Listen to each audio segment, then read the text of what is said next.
Mga mi, do you ever give up on your dreams? Ito nga, nandito tayo sa Los Angeles. Ito pag-usapan natin. So ito ang vibe ng LA, mga mi. Grabe, palm trees in the breeze. Pero ayan o, yan yung mga bahay dyan sa may bundok-bundok dyan. Tapos tingnan mo tong street na to, mga mi. Ang gaganda ng mga puno. Tapos ang cute ng mga bahay.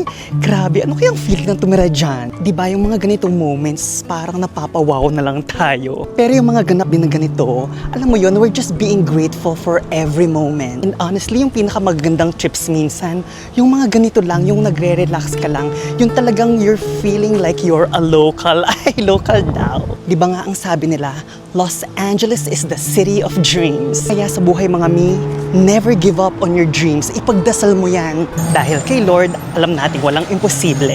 And in everything you do, put God first and He will direct you and crown your efforts with success.